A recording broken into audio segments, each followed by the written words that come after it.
Bonjour et bienvenue sur cette nouvelle vidéo. Aujourd'hui, nous allons parler de la gamme de revêtements Raxa chez Yasaka. Mon nom est Pierre Marbureau et je suis responsable des établissements shopping. Bien évidemment, on parle d'une marque historique dans le monde du tennis de table. Les anciens parleront toujours des Mark 5, Mark 5 GPS, Mark 5 M2, voire Mark 5 XS. Qui n'a pas joué à cette époque avec, par exemple, de la colle rapide sur ses revêtements? Et puis, est arrivé le fait que l'ITTF a interdit l'utilisation de colle rapide de gomme sur les revêtements. Et donc, Yasaka a dû se réinventer. Alors, la gamme Raxa chez Yasaka, c'est aujourd'hui, à l'heure où on se parle, 9 revêtements différents, avec des revêtements backside, donc avec une surface lisse, mais également un revêtement picot court, le Raxa PO. Le Raxa PO a surtout été connu et a développé sa notoriété au moment où justement le joueur Matthias Falk a fait de sérieux résultats avec ce nouveau picot qui arrivait sur le marché. Picot court, précisons-le. Alors, cette gamme ratisse assez large. On parle de Raxa 7, Raxa 7 Soft, Raxa 9, Raxa X, Raxa double X, Raxa Z, Raxa Extra Hard, etc., etc. Donc, comment s'y retrouver?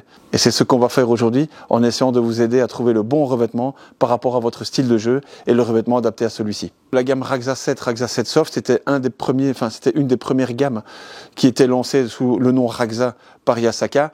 On va retrouver des revêtements qui sont plutôt abordables avec des duretés qui vont varier entre 40 et 42 degrés et demi. C'est plutôt une gamme qui s'adapte à tous les niveaux. Et puis plus on va monter dans la gamme, donc quand on va après vers les Raxa 9, Raxa Z, voire Raxa X et double X, ben là on va intensifier le niveau de jeu et donc là on va être sur des revêtements beaucoup plus exigeants et qui vont demander de la part des joueurs déjà un certain bagou technique, un certain niveau pour justement pouvoir les maîtriser. Ça, c'est le contexte général au niveau des revêtements Raxa. Et donc là, maintenant, on va s'attaquer au Raxa 7 et Raxa 7 Soft qu'on va comparer ensemble.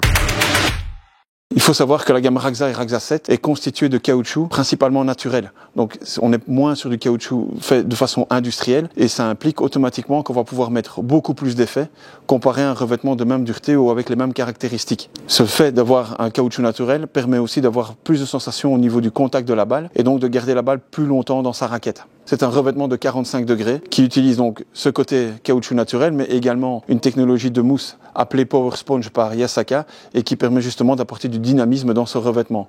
Ici on parle d'un revêtement qui propose pas mal de contrôle dans toutes les situations de jeu et les remises de service notamment ou les retours de service courts ou longs sont très faciles à exécuter avec ce revêtement. Si maintenant on prend le Raxa 7 Soft, là on parle d'un revêtement de 40 degrés de dureté avec les mêmes principes que le Raxa 7, donc l'utilisation de caoutchouc naturel ainsi qu'une mousse, une technologie de mousse appelée Power Sponge, mais celui-ci sera beaucoup plus agréable dans un jeu de top spin ou de top et contre-top ainsi qu'un jeu de bloc. Si c'est votre style de jeu au niveau de bloc et top, clairement il faudra plutôt opter pour le Raxa 7 Soft. Si par contre vous avez un style de jeu avec beaucoup de variations, là à ce moment-là je vous invite à prendre le Raxa 7 comme revêtement sur votre raquette.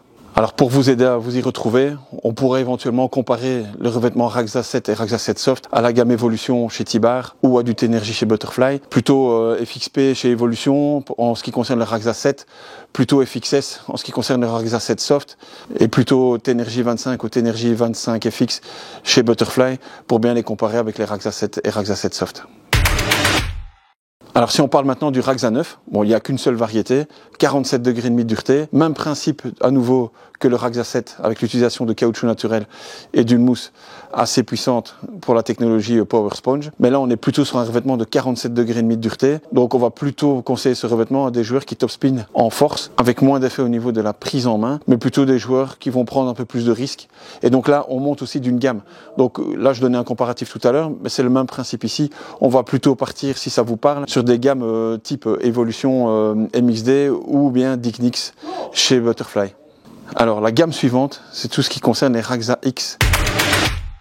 Raxa X, Raxa X Soft et Raxa double X. La différence par rapport au Raxa 7 et Raxa 9, c'est qu'on va utiliser une surface qui est encore beaucoup plus adhérente, toujours sur base de caoutchouc naturel, et donc qui va proposer un effet collant sur les revêtements. Si on commence par le X Soft, c'est celui qui a la dureté la plus basse, donc on est à 38 degrés de dureté. C'est plus un revêtement adapté pour un joueur de top spin et de bloc. On peut vraiment se permettre de prendre ce revêtement pour avoir justement une amélioration de contrôle par rapport au Raxa 7 et Raxa 7 Soft. Ce qui est surtout intéressant à savoir, c'est que le revêtement est aussi plus rapide. Donc vous allez gagner en contrôle, mais également en vitesse en optant plutôt pour la gamme de Raxa X et X Soft. Je reviens au Raxa X-Soft, comme je le disais, un revêtement plutôt tendre avec un bon effet élastique et donc c'est un revêtement qui va plaire à des joueurs qui adorent jouer en topspin ou qui adorent jouer avec des revêtements tendres. Là on va trouver vraiment quelque chose de très collant mais en même temps de très élastique grâce au côté naturel du revêtement.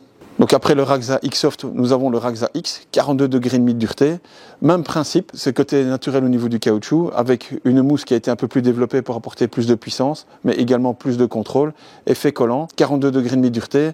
Ici, on est plus sur un jeu de variation. Variation d'effet, variation de rythme, variation de coût. Aussi, une des particularités de ce revêtement, c'est qu'en service et retour de service, il est assez bon en fait. On sait vraiment faire un peu ce qu'on veut sur le service de l'adversaire, parce que justement avec l'effet collant, on arrive à maîtriser un peu plus l'effet qui nous est envoyé par l'adversaire au moment du service. Et alors donc la troisième variante, le double X, là on parle du revêtement très puissant, sans compromis, pour le joueur vraiment qui veut terminer le point le plus tôt possible. Il faut donc un bagage technique et un niveau aussi assez élevé pour pouvoir le maîtriser.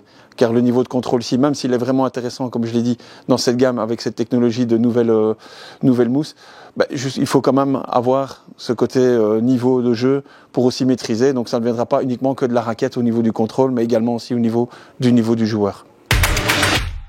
Alors les deux derniers backside revêtements avec surface lisse que je vais vous présenter, ce sont les Raxa Z et Raxa Z Extra Hard. Là on est vraiment sur une gamme de revêtements plutôt off plus, donc là sans compromis au niveau du contrôle, où c'est plutôt le joueur qui cherche des revêtements rapides qui va être heureux dans cette gamme et qui va trouver son bonheur. Donc tout d'abord on a le Z, 47 degrés de dureté, aussi un peu plus polyvalent entre guillemets, peut-être un peu moins exigeant, quoique comme je l'ai dit, ça reste quand même du revêtement off plus, mais là pour l'attaquant pur, il va pouvoir faire tout ce qu'il souhaite faire dans son jeu. Voilà, plus on va monter en gamme, moins il y a de contrôle et plus c'est la technique du joueur qui va devoir aussi faire la différence au niveau du contrôle de la raquette. Si je vais vraiment sur la Raxa Z Extra Hard, là on y est totalement, 50 degrés de dureté, donc c'est vraiment un revêtement ultra rapide, c'est peut-être même le revêtement le plus rapide de la gamme des Raxa, mais qui est justement adapté pour un joueur de très haut niveau. Alors voilà, là je viens de vous présenter l'ensemble des revêtements Pico intérieur, donc backside, et il me reste le dernier à vous présenter, c'est le Raxa PO.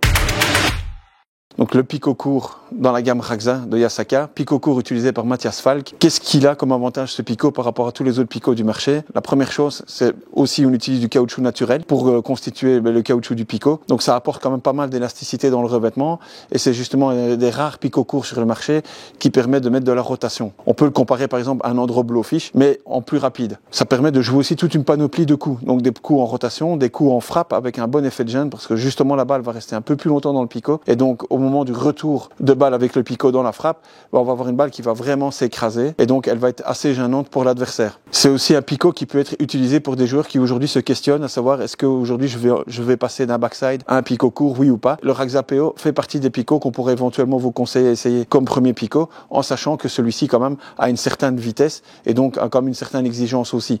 Donc si vous vous lancez dans cette aventure, clairement il ne faut pas s'arrêter avec une heure d'entraînement mais ça va vous demander quelques heures mais au moins vous ne serez pas trop perdu puisque comme je le disais, le caoutchouc naturel qui a été utilisé pour constituer le picot permet justement de pouvoir jouer avec celui-ci en rotation, en bloc, en frappe et donc un peu comme un caoutchouc classique. Qui dit caoutchouc classique dit aussi une facilité de s'adapter en venant d'un backside vers le picot court. Et donc voilà, vient le moment de la conclusion. Donc j'espère en tout cas que cette vidéo vous a apporté plus d'éclaircissements sur cette gamme Raxa de chez Yasaka. Je vous invite vraiment à la découvrir car on n'en parle pas beaucoup. C'est quand même une belle gamme de revêtements avec quand même une bonne réflexion au niveau du développement. Et comme je l'ai dit, même si Yasaka a raté le tournant des revêtements Tensor au moment où il y a eu l'arrêt de la colle rapide, là franchement on a vraiment quelque chose à découvrir et certainement à développer. Et c'est pourquoi je vous le présente aujourd'hui dans cette vidéo.